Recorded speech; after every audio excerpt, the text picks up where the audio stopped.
কোরআনুল কারীম এবং হাদিসের মধ্যে নসিহতের অভাব নেই। আল্লাহ রাব্বুল আলামিন কোরআনুল কারীমের মধ্যে আমাদেরকে নসিহত করেছেন, রাসূলুল্লাহ সাল্লাল্লাহু আলাইহি ওয়াসাল্লাম নসিহত করেছেন।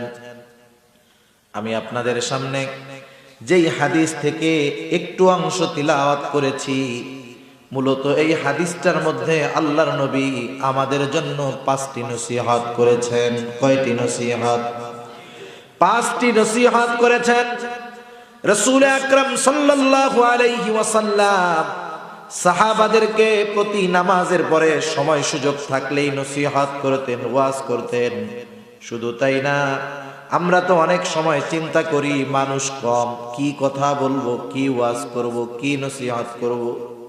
বলেন তো, দুনিয়ার মধ্যে আমার আপনার নবীর মতো দামি এবং সর্বোত্তম ওয়াইজ আর আছে নাকি? আমার আপনার নবী হলেন আল্লাহ তাআলার পরে সর্বোত্তম নসিহতকারী, সর্বোত্তম ওয়াইজ। আমার আপনার নবী এমন ওয়াইজ ছিলেন না, কারণ প্রত্যেকটা নবী কিন্তু ওয়াইজ ছিলেন, ওয়াজ করতেন, নসিহত করতেন। এমন ওয়াইজ আমার আপনার নবী ছিলেন না যে সামনে যদি হাজার হাজার মানুষ হয় নবীজি ওয়াজ করতে পারেন, লোকজন কম হইলে করতে পারেন না, এমন না। বরং হাদিসের মধ্যে একটা দুইটা না, আমার মনে হয় যদি তালাশ করা হয় শত শত নসিহতের হাদিস পাওয়া যাবে, যেই হাদিসগুলা নবীজি হাজার হাজার শত শত মানুষের সামনে করেন নাই। ওই ওয়াজ আমার আপনার নবী মাত্র একজন সাহাবীর সামনে করেছে, একজনের সামনে করছে। রাসূলুল্লাহ সাল্লাল্লাহু আলাইহি ওয়াসাল্লামের এরকম নসিহত অনেক আছে। যেমন একটা হাদিস শোনাই, হযরত আবু যর রাদিয়াল্লাহু তাআলা আনহু হতে বর্ণিত একটা হাদিস। হযরত আবু যর রাদিয়াল্লাহু তাআলা আনহু বলেন, ক্বালা লি রাসূলুল্লাহ সাল্লাল্লাহু আলাইহি ওয়াসাল্লাম, তিনি বলেন ক্বালা লি, আমার জন্য তথা আমাকে রাসূলুল্লাহ সাল্লাল্লাহু আলাইহি ওয়াসাল্লাম বললেন, ইয়া আবা যর, হে আবু যর। নবীজি আমাকে একা অবস্থায় নসিহত করলেন, বললেন, হে আবু যর, ইত্তাকিল্লাহ হাইসুমা কুনতা। ও আবু যর, তুমি যেখানেই থাকো না কেন, যেখানেই যাও না কেন, সর্ব অবস্থায় আল্লাহ তাআলাকে ভয় করবা। এরপরে নবীজি বললেন, ওয়া আতবিহিস সাইয়্যাতাল হাসানাতা তামহুহা। ও আবু যর, তুমি তোমার দ্বারা যখন কোনো অন্যায় কাজ হয়ে যাবে, গুনার কাজ হয়ে যাবে, তুমি নেকের কাজ করবা, ভালো কাজ করবা, কারণ ভালো কাজ, নেকের কাজ গুনার কাজটাকে মিটায়া দেয়, মন্দ কাজকে ভালো কাজ মিটায়া দেয়। এরপরে নবীজি বলেন, ওয়া খালিকিন নাসা বিখুলুকিন হাসানিন। ও আবু যর, মানুষের সাথে উত্তম আচরণ করবা, ভালো ব্যবহার করবা। গুরুত্বপূর্ণ নসিহত সম্পন্ন একটা হাদিস, অথচ আল্লাহর নবী এই গুরুত্বপূর্ণ নসিহতটা শত শত হাজার হাজার মানুষের সামনে করেন নাই, বরং হযরতে আবু যর রাদিয়াল্লাহু তাআলা আনহু আমার আপনার নবীর সাথে একা ছিলেন। আর নবী এত দামি নসিহত একাকী আবু যর রাদিয়াল্লাহু তাআলা আনহুকে করেছে। এরকম নসিহতওয়ালা অনেক হাদিস আছে। আমি যে হাদিসখানা আপনাদের খেদমতে পাঠ করেছি, রাসূলুল্লাহ সাল্লাল্লাহু আলাইহি ওয়াসাল্লাম একদিন সাহাবাদের সামনে নিয়ে বসে আছেন। হঠাৎ করে আল্লাহর নবী বলতেছেন, মাই ইয়াখুদু আন্নি হাউলাইল কালিমাত। নবীজি বলতেছেন, এই তোমাদের মধ্যে এমন কে আছে যে আমার এই বাক্যগুলো, আমার এই কথাগুলোকে গ্রহণ করবে? হযরত আবু হুরায়রা রাদিয়াল্লাহু তাআলা আনহু বলেন, নবীজি বলতেছেন, তোমাদের মধ্যে কে আছে এই কথাগুলোকে গ্রহণ করবে? ফায়ামালু বিহিন, কথাগুলা গ্রহণ করবে এই নিয়তে যে সে কথাগুলা আমলে পরিণত করবে।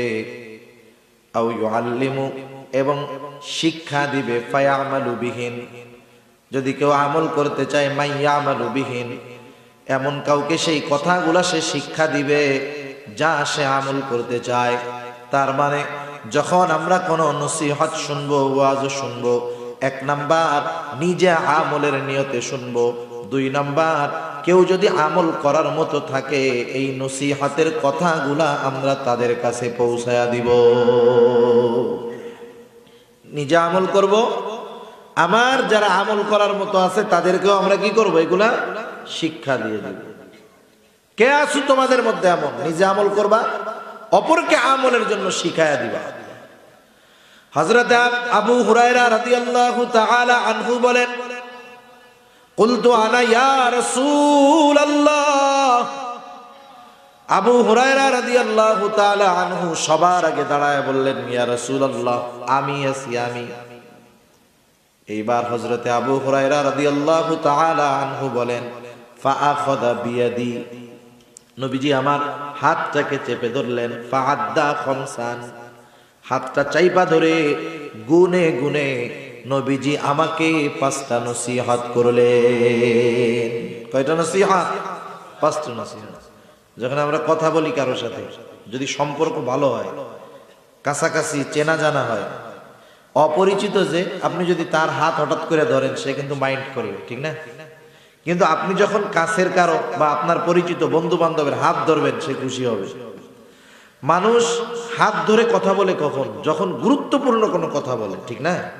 মনে করেন সামনাসামনি বসে আছে, হাতটা ধরে বলে, এই ভাই এদিকে আসো, শোনো, এই কথাটা গুরুত্বপূর্ণ। রাসূল আকরাম সাল্লাল্লাহু আলাইহি ওয়াসাল্লাম আমার আপনার নবীর হাতটা চেপে ধরেছেন, আবু হুরায়রার হাত চেপে ধরেছেন। আমার আপনার নবী গুনে গুনে 5টা নসিহত করলেন। 1 নম্বরে বললেন, ও আবু হুরায়রা, ইত্তাকিল মাহারিমা তাকুন আবাদান নাস। আল্লাহর নবী এই নসিহতের মধ্যে গোটা মানব জাতিকে সবচাইতে বড় আবেদ তথা ইবাদতকারী হওয়ার ফর্মুলা নবীজি বলে দিয়েছে। আমরা সবাই বড় আবেদ হইতে চাই না? আমরা সবাই চাই যে আমরা বেশি বেশি ইবাদত করনেওয়ালা হব। বড় রাখে, হজ যাকাত নফল আদায় করে, আওয়াবিন ইশরাক চাষ কোনো কিছু ছাড়ে না, আমরা তারে কি বলি? আবেদ। কি বলি বলেন? আবেদ। ইবাদত যে বেশি করে তারে বলি আবেদ। কিন্তু নবীজি এই নসিহতের মধ্যে এই কথা বলেন নাই। রাসূলুল্লাহ সাল্লাল্লাহু আলাইহি ওয়াসাল্লাম বললেন, ও আবু হুরায়রা, তুমি যদি মানুষের মধ্যে সবচাইতে বড় আবেদ হতে চাও কি করবা? নবীজি বলেন, ইত্তাকিল মাহারিমা তাকুন আবাদান নাস। নবীজি নামাজ রোজা হজ যাকাতের কথা বলেন নাই। নবীজি বললেন, ও আবু যর, হারাম থেকে বাঁচো, অবাধ্য বিষয় থেকে বাঁচো, নিষেধ বিষয়গুলা থেকে তুমি বেঁচে থাকো, তুমি হয়ে যাবা সবচাইতে বড় আবেদ। সবচাইতে বড় আবেদ হলো সে গুনার থেকে বাঁচে যে। সবচেয়ে বড় আবেদ সে গুনার থেকে বাঁচে যে ইবাদত করে কিন্তু গুনাহ ছাড়ে না, ও আবেদ না। কথা বুঝতেছেন? কষ্ট হইতেছে না তো? শীতের মধ্যে বসে আছি আমরা, আমাদের একটু গুরুত্বপূর্ণ কথা শোনার দরকার। যেগুলা আমার কানের পরিবর্তন বা কানের মজা দিবে তা না, যেগুলা আমার দিলের আমলের পরিবর্তন করবে, এই ধরনের কথা শোনার দরকার, ঠিক কিনা বলি? কারণ জীবনের কোন কথা কোন সময় কাজে লেগে যায় বলা যায় নাকি? বলা যায় না।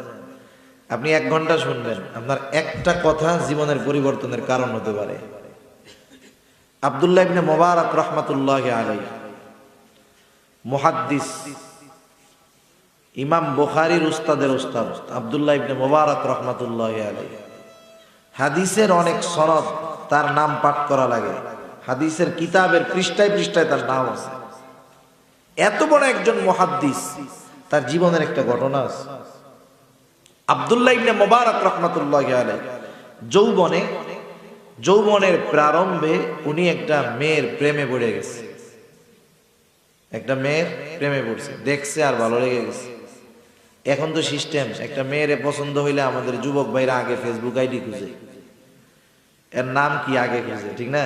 আগে খুঁজে এই নামটা জানতো কি, এরপরে ফেসবুকে সার্চ মারে, যখন দেখে যে ছবি আর ছবি মিলে গেছে, দোস্ত আইডি তো পেয়ে গেছি, মাশাআল্লাহ।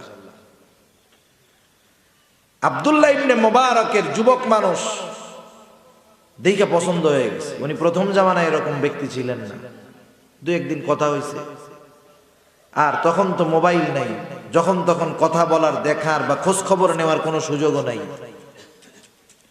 সামনাসামনি যতটুকু কথা অতটুকু দেখা, রানিং এ যতটুকু কথা দেখা। একদিন ওই মেয়েটা আব্দুল্লাহ ইবনে মুবারককে বলছে, আব্দুল্লাহ ইবনে মুবারক, তুমি অমুক দিন বিকাল বেলায় ওই জায়গায় আসবা, আমি তোমার সাথে ওই দিন লম্বা সময় গল্প করব। আকাঙ্ক্ষিত কেউ যদি আসতে চায়, তার সাথে কথা বলার যদি সুযোগ হয়, বিকাল 5টায় যাইতে বললে পাগলা তো যায় 3টার সময় বসে থাকবে, ঠিক না? না জানি যদি দেরি হয়ে যায়, আগে আগে চলে গেছে। আব্দুল্লাহ ইবনে মুবারক দুপুরের পরে যে দাঁড়ায় আছে, সময় দেখতেছে, সময় যায় আর অপেক্ষার প্রহর বাড়ে, এই বুঝি আমার সাথে আমার প্রেয়সী দেখা করার জন্য আসবে। হায় হায়, বিকাল গড়িয়ে সন্ধ্যা, মেয়েটার আসার কোনো খবর নাই। সন্ধ্যা গড়িয়ে রাত হয়ে যায়, আসার কোনো খবর নাই। কিন্তু আব্দুল্লাহ ইবনে মুবারকের অন্তরের অবস্থা এমন যে হ্যাঁ আসবে, দেখি আর একটু অপেক্ষা করি, এই বুঝি আসে, এই বুঝি আসে, এই বুঝি আসে। এইভাবে একটু একটু করে অপেক্ষা করতে করতে একটা সময় রাত ফুরায় গেল, দিনের আলো ফুটে উঠলো। এখনো হুঁশ নাই। আব্দুল্লাহ ইবনে মুবারক একটা ঘোরের মধ্যে আছে। মুরব্বীরা যদি জিজ্ঞাসা করেন এরকম যে হুজুর কি বলেন, একটা লোক ঘোরের মধ্যে 5, 7, 8, 10 ঘন্টা কেমনে কাটায় দেয়, আমি বলবো আপনি আপনার সন্তান নাতি নাতকর যদি থাকে, মাশাআল্লাহ যদি ওয়াইফাই লাইন থাকে, তাকে একটা মোবাইল দিয়া বসায় দিবেন, সন্ধ্যা থেকে কোন সময় তার রাত কেটে যাবে সে টেরও পাবে না, ঠিক না? কারণ ওয়াইফাই না থাকলে তো এমবি শেষ হইলে লাইন শেষ। ওয়াইফাই যখন থাকবে ডিসকানেক্ট হওয়ার কোনো সম্ভাবনা নাই। ওরে আপনি মাগরিব থেকে বসাই দেন, যে পাবজি নিয়ে যখন বসবে, এরকম আছে না নাই? এই গজব দেশটা খেয়া দিতেছে, সাবধান। পাবজি এটা মানুষকে পাগল বানায় দিচ্ছে। যখন পাবজি ফ্রি ফায়ার প্রথম আসছে, আমি তো বুঝি না, মসজিদে গেছি মাগরিবের নামাজ পড়তে, যাওয়ার সময় দেখি একটা ছেলে 8-9 বছর বয়স হবে, ও মোবাইল দিয়ে কি জানি করে। আমি গেছি মাগরিবের নামাজের পর, সন্ধ্যা সন্ধ্যা অন্ধকার, নামাজ পড়ে আসছি, ও দেয়ালের উপরে বসে তখনও আছে, কিন্তু অন্ধকারে খেয়াল করা যায়নি। ও গেমস খেলতেছে আর হঠাৎ বলে, এই ধর ধর ধর ধর, মার মার মার মার। আমি দৌড় দিয়ে ভাগছি, গেটের মধ্যে ঢুকে গেছি। আমার তো জানের উপরে গাইবে উঠছে। এই ভাই, এই সন্ধ্যার সময় যদি কেউ বলে ধর ধর ধর ধর ধর, মার মার মার মার মার, জান থাকবে? আমি চিন্তা করতেছি কি হইল। এরপরে আমি আবার একটু খোঁজ খবর নিয়ে জানলাম, এটা হলো পাবজি যখন খেলে বা ফ্রি ফায়ার খেলে, গ্রুপ আছে, গ্রুপ, ভয়েস কানেক্ট থাকে, একজন আর একজনের বলে এই যে আছে, মার মার মার মার। এই পাবজি ধরায় দিবেন, ফ্রি ফায়ার ধরায় দিবেন, ফেসবুক যে চালায় ফেসবুক ধরায় দিবেন, ইউটিউব ধরায় দিবেন, দেখবেন যে ঘন্টার পর ঘন্টা না, ওর খালি খাওয়ানো লাগবে না, একটানা চলতে থাকবে। এটা একটা ঘোর। নেট মানে কি? জাল। ইন্টারনেট মানে কি? অন্তর্জাল। এই জালের ফাঁসে আজকে বুড়া গুড়া সব ধরা খেয়ে গেছে, ঠিক কিনা বলেন? এটা একটা ফাঁদ আমাদের জন্য। সেজন্য এই ফাঁদের থেকে বাঁচতে হবে আমাদের। আল্লাহ তৌফিক দিক। আব্দুল্লাহ ইবনে মুবারক, এবার সকাল বেলায় সূর্য উঠে গেছে, এখনো কোনো খবর নাই, দিনের আলো ফুটে উঠছে। এইবার আব্দুল্লাহ ইবনে মুবারকের পরিচিত একজন লোক ওই পাশ দিয়ে হেঁটে যায়, কাছে গিয়া গায়ে হাত দিয়া বলে, আব্দুল্লাহ ইবনে মুবারক, কি ব্যাপার, এই সাত সকালে কোন কারণে তুমি এই জায়গায়? এবার আব্দুল্লাহ ইবনে মুবারক ঘোর ফিরে আসছে, বলে, হায় রে, আমি তো এখানে সকালে আসি নাই, গতদিন বিকাল থেকে একটা জায়গায় অপেক্ষা করতে করতে, একজনের জন্য অপেক্ষা করতে করতে আমি রাত কাটায় দিয়েছি। লোকটা জিজ্ঞাসা করতেছে, তুমি কি জন্য এখানে রাত কাটাইলা? এবার আব্দুল্লাহ ইবনে মুবারক বলে, ভাই রে, গতদিন বিকাল বেলায় আমার সাথে একজন মেয়ের দেখা করার কথা ছিল, তার অপেক্ষায় কোন সময় রাত কেটে গেছে আমি টেরও পাই নাই। কিন্তু আফসোস, মেয়েটা আমাকে ধোঁকা দিয়েছে, আমার সাথে দেখা করতে আসে নাই। এইবার ওই লোকটা একটু বুজুর্গ প্রকৃতির ছিল। উনি বলতেছেন, নাহারে বোকা, একটা মেয়ের জন্য এতটা সময় শীতের মধ্যে তুমি দাঁড়ায় থাকলা, কিন্তু মেয়েটা তোমাকে ধোঁকা দিল। এর পুরা সময় নয়, কিছু সময় যদি তুমি আল্লাহর জন্য ব্যয় করতা, আল্লাহ রব্বুল আলামিন তোমাকে তার মোহাব্বতের তালিকায় নামটা লেখা দিত। এক কথা, জীবন ঘুরে গেছে। ভালোবাসা ভালোবাসাই আছে, কিন্তু ভালোবাসাটা মেয়ের দিকে যায় নাই। ওই ব্যক্তি একটা ধাক্কা দিছে, ভালোবাসা এবার আল্লাহর দিকে চলে গেছে। সুবহানাল্লাহ। কেমন ভালোবাসা, কেমন কবুল আল্লাহ তাআলা করছে। দুনিয়াতে যতদিন এই হাদিসের কিতাব থাকবে, আব্দুল্লাহ ইবনে মুবারকের নাম মুখে উচ্চারণ করা লাগবে। সুবহানাল্লাহ। সেজন্য জীবনের কোন কথায় পরিবর্তন আসে বলা যায়? বলা যায়। নবীজি নসিহত করলেন, ও আবু হুরায়রা, গুনার থেকে বেঁচে থাকো। ও আবু হুরায়রা, তুমি মানুষের মধ্যে সবচাইতে বড় আবেদ হয়ে যাবা, গুনার থেকে বেঁচে থাকো। গুনার থেকে বেঁচে থাকাটা কিন্তু জটিল একটা ব্যাপার, কারণ আমাদের সমাজে অনেক মানুষ আছে 5 ওয়াক্ত নামাজ পড়ে, নফল ইবাদতের অভাব নেই, আওয়াবিন ইশরাক চাষ হজ করেছে হাজী সাহেব, কিন্তু বেপরদায় চলে, আছে না নাই? মনে রাখতে হবে, একটা বালতির মধ্যে পানি জমবে তখন ওই বালতির ছিদ্র বন্ধ হবে যখন। বালতি যত বড় হোক, ট্যাঙ্কি যত বড় হোক, যত বেশি পানি দেওয়া হোক, ওই ট্যাঙ্কির যদি ছোট্ট একটা ছিদ্র থাকে, ছোট্ট একটা ছিদ্র, পানি জমায় রাখলে আস্তে আস্তে 2 ঘন্টা 5 ঘন্টা 10 ঘন্টা লাগলেও এক সময় টাঙ্কি থেকে পানি বের হয়ে যাবে, টাঙ্কি খালি হয়ে যাবে। পানি বেশি, ছিদ্র ছোট, ইবাদত বেশি, গুনাহ ছোট। ওই বেশি ইবাদত ছোট গুনাহ নষ্ট করে দিতে পারে। সেজন্য আগে ছাড়তে হবে গুনাহ, গুনাহ আগে ছাড়তে হবে গুনাহ। গুনাহ ছেড়ে অনেক মানুষ সফল হয়ে গেছে, আল্লাহর দরবারে প্রিয় হয়ে গেছে গুনাহ ছাড়ার মাধ্যমে। রাসূলুল্লাহ সাল্লাল্লাহু আলাইহি ওয়াসাল্লাম হাদিসের মধ্যে বনি ইসরাইলের এক পাপীর ঘটনা বর্ণনা করেছেন। হাদিসের মধ্যে আসছে, বর্ণনাকারী বলেন, এই ব্যক্তির ঘটনা আল্লাহর নবী একবার দুইবার নয়, মাঝে মধ্যে বারবার বারবার আমাদের কাছে বর্ণনা করতেন। নবীজি বলেন, শোনো, বনি ইসরাইলের মধ্যে একটা জালেম ছিল। এই জালেম এমন কোন গুনাহ নাই যেটা সে করে নাই, এমন কোন গুনাহ নাই যেটা সে করে নাই। হাদিসের মধ্যে তার নাম আসছে কিফিল, কাফালাম কিফিল। এমন কোন গুনাহ নাই যে কিফিল করে নাই।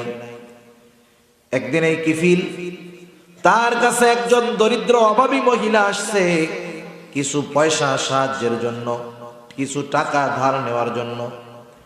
জালেম কিফিলের কাছে আসছে, সুদের কারবারিও জালেম কিফিল করত। আসার পরে বলে, ও কিফিল, আমি বিপদে পড়েছি, আমাকে কিছু টাকা দিয়ে সহযোগিতা করো, কিছু টাকা ধার দাও। এইভাবে ঘরে ঘরে পাবলিক যে সুদে লাগায় টাকা, এরকম আপনাদের এলাকায় আছে? আছে, সব জায়গায় কম বেশি আছে। এটা এই সব লোকের কাছে আপনি টাকা ধার চাবেন, যে বলবেন যে ভাই 2000 টাকা ধার দেন, আগামী সপ্তাহে দিয়ে দিন। টাকা পয়সা নাই ভাই, অভাবে আছে। আরেকজনকে পাঠাবেন, ও ওর কানের কাছে যে বলবে, ভাই 10,000 দে, সপ্তাহে সপ্তাহে 1,000 লাভ দি মনে। সাথে সাথে বলবে, ধর এই যে 10,000 টাকা। ঠিক কিনা বলেন? এই সব লোক কোন সময় কর্জে হাসানা দেয় না, মানুষের কল্যাণে এরা সম্পদ ব্যয় করে না। জালেম কিফিল বলে, না, আমি কাউরে টাকা ধার দেই না, আমি তো সুদে টাকা দেই। মহিলা বলে, ও কিফিল, আমি যে তোমাকে সুদ দিব, লাভ দিব, এমন সামর্থ্য তো আমার নাই, তাইলে তো আর তোমার কাছে টাকা ধার চাইতে আসতাম না। জালেম কিফিল তো সর্বপ্রকার পাপের সাথে লিপ্ত ছিল। এইবার মহিলার চেহারার দিকে তাকায় দেখলো, মহিলার চেহারাটা বড় সুন্দর। শয়তানে ওয়াসওয়াসা দেওয়া শুরু করলো। এইবার কিফিল বলে, শোনো, সুদ দিতে পারবা না, কোনো অসুবিধা নাই, কিন্তু নির্ধারিত দিনে তুমি আমার সাথে গোপন অভিসারে লিপ্ত হবা। যদি রাজি হও তাহলে টাকা পাবা। হাদিসের মধ্যে আসছে, কাদাল ফাকির ওয়া ইয়াকুনা কুফরা, দারিদ্রতা মানুষকে কুফরি পর্যন্ত পৌঁছায়া দেয়। এটার বাস্তব প্রমাণ আজকে বাংলার বুকে অহরহ আছে। যেমন একেবারে উত্তর অঞ্চলগুলোর মধ্যে ওই কিছু জেলা আছে, লালমনিরহাট, পঞ্চগড়, রংপুরেরও কিছু এরিয়া এরকম আছে। মানুষেরা কিছু কিছু মানুষ এতটা গরিব, এতটা অভাবগ্রস্ত, শীতেও তাদের কষ্ট, গরমের সময়ও তাদের কষ্ট, অভাব। এই মানুষগুলা, কিছু মানুষ, ওই খ্রিস্টান মিশনারিরা তাদেরকে কিছু সম্পদ দেয়, তাদেরকে কিছু সেবা দেয়। ওই মানুষগুলা এই দুনিয়ার সম্পদ আর সেবার লোভে নিজের ঈমান তাদের কাছে বিক্রয় করে দেয়। এই মানুষগুলা অভাবের কারণে ঈমানকে ছেড়ে কুফরি গ্রহণ করছে, অভাবের কারণে। কিসের কারণে? অভাবের কারণে। অত দূর যাওয়ার দরকার নেই। রোহিঙ্গা ক্যাম্প আছে না আপনাদের উখিয়ার মধ্যে? 12-13 লক্ষ রোহিঙ্গা আছে আমাদের বাংলাদেশ। রোহিঙ্গা ক্যাম্পে ঢুকতে ওয়াইকং এক মাহফিলে একদিন যাচ্ছি, ঢোকার আগেই প্রথমেই বাম পাশে বেশ উঁচু পাহাড়ের উপরে স্পেশাল কিছু তাবু দেখা যায়, তাবু। আমার সাথে যিনি আমার নিয়ে যাচ্ছেন ওই এলাকার, উনি আমার কথায় কথায় বলতেছেন, হুজুর এখনের অবস্থা হলো এরকম, যারা রোহিঙ্গা আছে ওরা আমাদের চাইতে ভালো, আমাদের অবস্থা আরো বেশি খারাপ, ওরা আরামে আছে। এই যে তাবুগুলা দেখতেছেন, এটা হলো স্পেশাল ক্যাম্প। স্পেশাল ক্যাম্প মানে কি? তার মানে যেই মানুষগুলা এনজিওদের মাধ্যমে খ্রিস্টান ধর্ম গ্রহণ করে, তারা যত দুর্গম কষ্টের মধ্যে থাকুক না কেন, তাদেরকে এই জায়গায় নিয়ে আসা হয়। সর্বপ্রকারের সুযোগ সুবিধা তাদেরকে দেওয়া হয়। শুধু তাই না, শিক্ষা বলেন সব দরকার, সব দিবে। খ্রিস্টান হয়েছেন খালি, প্রয়োজনে ওদের দেশে ওদেরকে পাঠায় দিবে। তাহলে দেখেন, মানুষ অভাবের কারণে ঈমান ছেড়ে কুফরিকে গ্রহণ করে।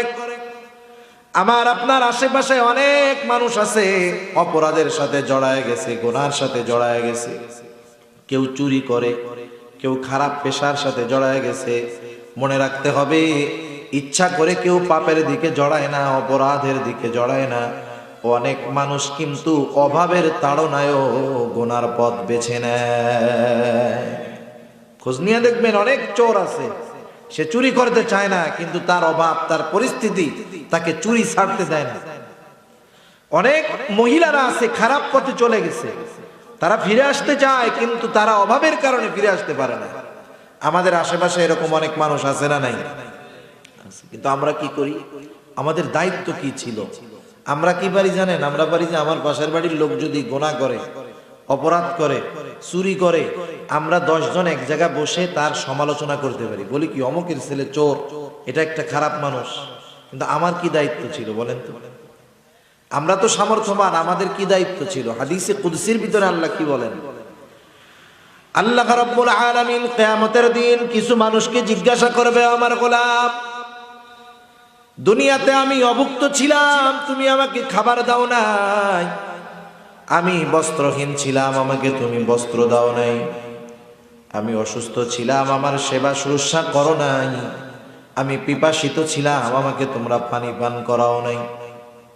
এইবার ওই লোকগুলা বলবে, আল্লাহ, আপনার তো এগুলার কোনো কিছুর জরুরত নাই, এগুলার কোনো কিছুর প্রয়োজন নাই।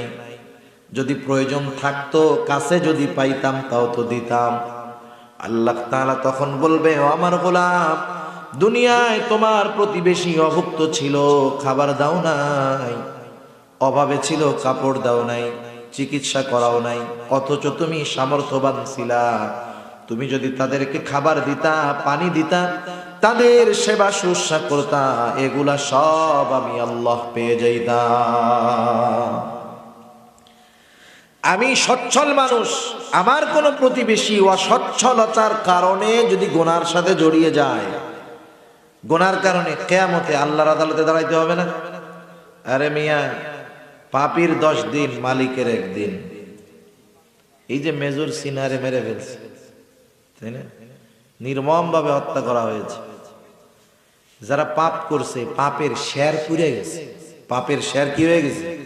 পুড়ে গেছে। একটা বোতলে যখন পানি ভরে যায়, আপনি যদি বোতলে পানি দেন, গ্লাসে ভরে গেলে গ্লাসে পানি ডাললে ওই পানি আর গ্লাসের মধ্যে থাকে না, ওটা উগরায়ে পড়ে যায়, ঠিক কিনা বলেন?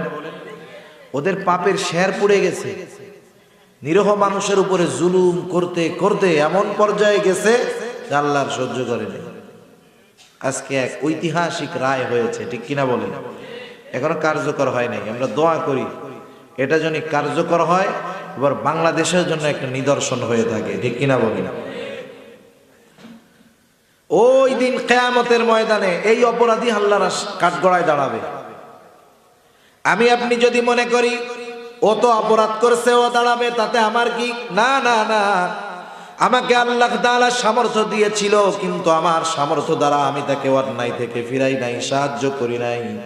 যেহেতু সে অপরাধী হওয়ার পেছনে আমি দায়ী, আমার সমাজের মানুষ দায়ী, অবশ্যই অবশ্যই ওই অপরাধীর সাথে তার সমাজের মানুষগুলাকেও আল্লাহর কাঠগড়ায় দাঁড়াতে হবে। জটিল এক বিষয়, প্রতিবেশীর বিষয় জটিল এক বিষয়। ও অভাবে অপরাধ করতেছে, ধরা পড়তে হবে আমার আপনার। তাইলে সমালোচনা বাদ দিয়ে কি করব? মনে করেন আপনাদের এলাকায় 100 ঘর আছে, 100 ঘর আছে, একটা ঘরের লোক চোর। বলেন তো একজন চোরের জন্য এই 100 ঘরের মানুষের আরামের ঘুম হবে? জোরে বলেন, ঘুম হবে? চিন্তা করবে কার কোন দিন মুরগি নিয়ে যায়, কার লাইট নিয়ে যায়, কার এইটা নিয়ে যায়, টেনশন থাকবে না? যদি আপনারা একটু নিশ্চিন্তে ঘুমাইতে চান, এই 100 ঘরের মানুষ 500 টাকা করে দিয়া 50,000 টাকা দিয়ে ওরে একটা ইজি বাইক কিনে দিয়ে বলেন যে দেখ আল্লাহর দোহাই আর চুরি টুরি করিস না, অটো চালায় বেড়া, হালাল পথে খা, আল্লাহ তাআলা বরকত দিবে। আমরা যদি একটু সম্মিলিতভাবে এই খারাপ মানুষ যারা অভাবের কারণে গুনার দিকে যাচ্ছে, আমরা যদি একটু তাদেরকে সহযোগিতা করি, বলেন সমাজ থেকে এই ধরনের অনেক পাপীদের পাপ দূর করা সম্ভব। সেজন্য আমরা তাদেরকে সহযোগিতা করব, গুনার থেকে জানি ফিরতে পারে। যে কথার থেকে আমরা গিয়েছি, ওই যে মহিলা দারিদ্রতার কারণে, অভাবের কারণে জালেম কিফিলের কাছে স্বীকার গেল, রাজি হলো যে না, তোমার সাথে আমি জেনায় লিপ্ত হব, তার বিনিময়ে হলো আমাকে অর্থটা দাও, সম্পদ দাও। কারণ মহিলা প্রয়োজনের কাছে হেরে গেছে, টাকার দরকার, কোথায় পাবে আর? এবার নির্ধারিত দিন জালেম কিফিল হাজির হয়ে গেল। জালেম কিফিল জেনা করার জন্য প্রস্তুত। দুনিয়ার কেউ দেখে না, বাধা দেওয়ার কেউ নাই। এবার মহিলার একেবারে কাছে চলে গেছে জালেম কিফিল, কিন্তু মহিলা কাঁপতেছে, থরথর করে কাঁপতেছে। মহিলার চোখে মুখে একটা ভীতি, আতঙ্কিতর একটা ছোঁয়া, ভীতি স্পষ্টভাবে দেখা যায়। জালেম কিফিল তো একটা আগ্রহ নিয়ে, একটা মনোভাব নিয়ে তার দিকে অগ্রসর হলো, কিন্তু মহিলার ওই অবস্থা। এবার বলে, কিরে মহিলা, কাঁপো কেন? আমি কি তোমাকে এই কাজে বাধ্য করেছি নাকি? তুমি তো শর্ত মেনে আমার কাছ থেকে টাকা নিয়েছো, আমি তো তোমাকে জোর করি নাই, তাইলে তুমি কেন কাঁপতেছো, কেন তুমি ভয় পাইতেছো? এবার মহিলা বলে, কিফিল রে, আমার এই ভয়ের কারণ, আমি আমার এই দেহ দিয়ে আজ পর্যন্ত এইরকম কোন পাপের সাথে লিপ্ত হই নাই, গুনাহ করি নাই। ও কিফিল, অভাবের কারণে তোমার কাছ থেকে অর্থ নিয়েছিলাম, তোমার শর্তে রাজি হতে বাধ্য হয়েছিলাম রে কিফিল। আমার তো বড় ভয় হয়, আজ রাতে আমি যদি তোমার সাথে জেনায় লিপ্ত হই, গুনাহে লিপ্ত হই, আর যদি মারা যাই, কিয়ামতের দিন আল্লাহ রাব্বুল আলামিনের সামনে আমি একজন জেনাকারী হিসাবে উপস্থিত হব। আমি কামনা করতেছি ওই ভয়, আল্লাহর ভয়। জালেম কিফিল এবার চিন্তা করে, আহারে, আমি তো জিন্দেগিতে কোনো গুনাহ নাই যেটা করি নাই, আর এই মহিলা বাধ্য হয়ে একটা গুনাহ করবে, তাও তার মধ্যে কত ভয়, কত চিন্তা। এতটুকু কথা জালেম কিফিলের জীবনের পথটাকে ঘুরাইয়া দিল। জালেম কিফিল ওই অবস্থা থেকে উঠে দাঁড়ায় গেল, জামা কাপড় গায়ে দিয়ে বলে, মহিলা যা, আমি তোকে ওই 60 দিরহাম ধার দিয়েছিল, 60 দিরহাম, ওটা তোকে আমি সদকা করে দিলাম, মাফ করে দিলাম। আর শুনে রাখ, আগামী দিন থেকে আমি আর গুনাহ করব না, তাওবা করলাম। একটা গুনার থেকে ফিরে তাওবা করে জালেম কিফিল বাড়িতে চলে গেল। রাসূলুল্লাহ সাল্লাল্লাহু আলাইহি ওয়াসাল্লাম বলেন, ঘটনাক্রমে ওই দিন রাত্রে জালেম কিফিল মারা গেল।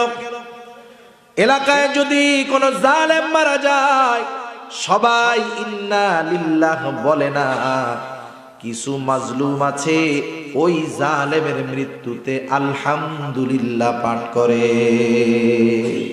ঠিক না? জালেম মরলে সবাই ইন্নালিল্লাহ কয় না, কয় আলহামদুলিল্লাহ, ওইটা আরো আগে মরলে ভালো হইতো, ঠিক না? জালেম কিফিল মারা গেছে, সবাই আনন্দ মিছিল করতেছে, জালেম কিফিল মারা গেছে।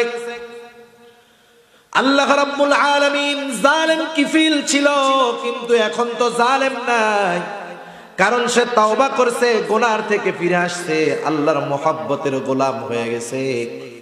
আল্লাহ তাআলার পক্ষ থেকে কিফিলের দরজার উপরে লিখে দেওয়া হয়েছে, তোমরা কিফিলকে জালেম বলো না, আল্লাহ তাআলা কিফিলকে ক্ষমা করে দিয়েছে। দেখুন, একটি গুনার থেকে ফিরে আসা, তার সারা জিন্দেগীর গুনাহগুলো মাফ হওয়ার কারণ হলো আল্লাহর মহব্বতের পাত্র হয়ে গেল, আল্লাহ তাআলার ক্ষমার ঘোষণা পেয়ে গেল। সেজন্য আমি আপনি যদি বড় আবেদ হতে চাই, নামাজ রোজা হজ যাকাত করব, কোনো অসুবিধা নাই, করতেই হবে, কিন্তু সবচাইতে গুরুত্বপূর্ণ বিষয় হলো যেটা, আমাকে আপনাকে গুনার থেকে বেঁচে থাকতে হবে। সকল ধরনের গুনাহ, অঙ্গ প্রত্যঙ্গের গুনাহ, অন্তরের গুনাহ, সব ধরনের গুনাহ থেকে বাঁচতে হবে। রাসূলুল্লাহ সাল্লাল্লাহু আলাইহি ওয়াসাল্লাম একদিন মসজিদের মধ্যে বসে আছেন। মুসনাদে আহমদের মধ্যে বর্ণনাটা আসছে, বেশ কয়েকটা বর্ণনা আসছে। একদিন আল্লাহর নবী মসজিদের মধ্যে বসা, ফজরের নামাজের সময়। হঠাৎ নবীজি বলতেছে, এই শোনো, এখন যেই ব্যক্তি দরজা দিয়ে প্রবেশ করবে সে জান্নাতি। নবীজি ঘোষণা দিলেন, এখন যেই ব্যক্তি দরজা দিয়ে প্রবেশ করবে সে জান্নাতি। নবীজি কোনো ঘোষণা দ্বীনের ব্যাপারে নিজের থেকে দেন না, যতক্ষণ না আল্লাহ রব্বুল আলামিনের পক্ষ থেকে দিক নির্দেশনা না আসে। এ কথা আল্লাহ তাআলাই বলেন, ওয়ামা ইয়ানতিকু আনিল হাওয়া ইন হুয়া ইল্লা ওয়াহয়ুন ইউহা। নবীজি নিজে থেকে কিছু বলেন না, নবীজি যা বলেন তা হলো কি? ওহী। তার মানে ওই ব্যক্তি যে জান্নাতি, আল্লাহর পক্ষ থেকে জিবরাইল আলাইহিস সালাম আইসা আমার আপনার নবীরে বলছে যে এখন যে ঢুকবে সে জান্নাতি। এই ঘোষণা দেওয়ার সাথে সাথে সবার নজর দরজার দিকে, কে আসতেছে, কোন ব্যক্তি এটা, সবার নজর একদিকে। সবাই তাকায় দেখে একজন মানুষ মসজিদের মধ্যে ঢুকতেছে, তার বাম হাতে স্যান্ডেল আর দাড়ি দিয়ে পানি পড়তেছে, বোঝা যায় যে মাত্র ওযু করে সে মসজিদের মধ্যে ঢুকলো। যাই হোক, ওই দিনকার অবস্থা গেল। আবার পরের দিন ফজরের নামাজের পূর্ব মুহূর্তে রাসূলুল্লাহ সাল্লাল্লাহু আলাইহি ওয়াসাল্লাম বলেন, এখন যেই ব্যক্তি দরজা দিয়ে ঢুকবে সে জান্নাতি। সবার নজর আবার দরজার দিকে, সবাই তাকায় দেখে আজকেও ওই ব্যক্তি প্রবেশ করেছে গতদিন যে প্রবেশ করেছিল। আজকেও অবস্থা একরকম, বাম হাতে জুতা আর দাড়ি দিয়ে এখনো পানি পড়তেছে, তার মানে ওযু করে ঢুকছে। আবার পরের দিন সবাই মসজিদের মধ্যে বসা, আল্লাহর নবী বলতেছেন, এখন যেই ব্যক্তি দরজা দিয়ে ঢুকবে সে জান্নাতি। সবার নজর দরজার দিক, কে সেই সৌভাগ্যবান ব্যক্তি? তাকায় দেখে গত 2 দিন যে আজকেও বাম হাতে স্যান্ডেল, ডান তার মুখটা ভেজা, দাড়ি দিয়ে পানি পড়তেছে। সাহাবীর নাম হলো আব্দুল্লাহ ইবনে আমর ইবনুল আস। এই সাহাবী চিন্তা করলেন, হায় রে, নবীজি একজনের ব্যাপারে পরপর 3 দিন জান্নাতের সুসংবাদ দিলেন। এই ব্যক্তি জান্নাতি, কোনো সন্দেহ নাই, কিন্তু কোন কারণে জান্নাতি, কোন আমলের কারণে, তার জন্য এমন ঘোষণা আমার জানার দরকার। তিনি প্রচন্ড রকমের আগ্রহী হয়ে গেলেন। এইবার আব্দুল্লাহ ইবনে আমর ইবনুল আস ওই সাহাবীর কাছে গিয়ে বলে, ভাই, আমি তোমার বাড়িতে 3 দিন মেহমান হতে চাই। কয়দিন? জোরে বলেন। মেহমানও কিন্তু সুন্নাত হলো 3 দিন। যখন কেউ কোথাও বেড়াতে যায় 3 দিন হলো মেহমানদারি করা সুন্নাত। এরপর দিন থেকে ওই বাড়ির মানুষ যা খাবে মেহমানের জন্য তাই ব্যবস্থা হবে। 3 দিন পর মেহমান ওই বাড়ির সাধারণ মানুষের মতো। আমাকে মেহমানরা কি করে, যদি কোনো জায়গায় এসে 7 দিন 8 দিন 10 দিন 15 দিন থাকে, প্রত্যেক দিন খাইতে পারুক আর না পারুক, খাইতে পারুক আর না পারুক, মুরগার ঠ্যাং না দিলে যায় বদনাম শুরু করে, ঠিক কিনা বলেন? ওটা খাইতে পারবে না, কিন্তু দিতে হবে। এগুলা জালেম মেহমান, এগুলো জালেম মেহমান। সেজন্য আমরা যখন কারো মেহমান হব, আমরাও এই হিসাব করব। আমরা মেজবানের জন্য কষ্টের কারণ হব না, মেজবানের জন্য কষ্টের কারণ হব না। আবার মেহমান যখন আসবে আমরা বিরক্ত হব না। এটা একটা ব্যালেন্স। ইসলাম সুন্দর। আমি একজনের বাড়িতে গেলাম, আমি গেলে সে যদি গরিব হয় পেরেশানির মধ্যে পড়ে যাবে। আমি যদি তারে বলি টেনশন করেন না, কোনো কিছুর চিন্তা নাই, আমি এমনি অত চিন্তা খাই না, আমার ডাইল ভাত হইলে আরো ভালো হয়, তাইলে মেজবান একটু পেরেশানি কম হবে। সেজন্য আমি কখনো মেহমান হিসাবে মেজবানের কষ্টের কারণ হব না। আবার মেহমান যদি আসে আমি কখনো বেজার হব না, কারণ আল্লাহর নবী এক হাদিসের মধ্যে বলছেন, মান কানা ইউমিনু বিল্লাহি ওয়াল ইয়াউমিল আখির ফালইউকরিম দাইফাহু, যে আল্লাহ এবং রাসূলের উপরে ঈমান রাখে সে জানি মেহমানের সম্মান করে। আর এক হাদিসের মধ্যে আসছে মেহমান বরকত নিয়ে আসে, সুবহানাল্লাহ। সেজন্য মেহমান আসলে আমি খুশি হইলে বরকত থাকবে। মেহমান আসতেছে, আমি এই খবর পেয়ে যদি খুশি হই তাইলে বরকত থাকবে। কিন্তু আমরা টেনশনে পড়ে যাই কেন জানো? কারণ যেই মেহমান আসতেছে ওই মেহমানের খাওয়ানে একটু কম পড়লে আমার অবস্থা খারাপ বানায় ফেলে। এই জন্য আমরা টেনশনে পড়ে যাই। সেজন্য মেহমান হিসাবে কষ্টের কারণ হব না কারো। কোন কথার থেকে গেলাম?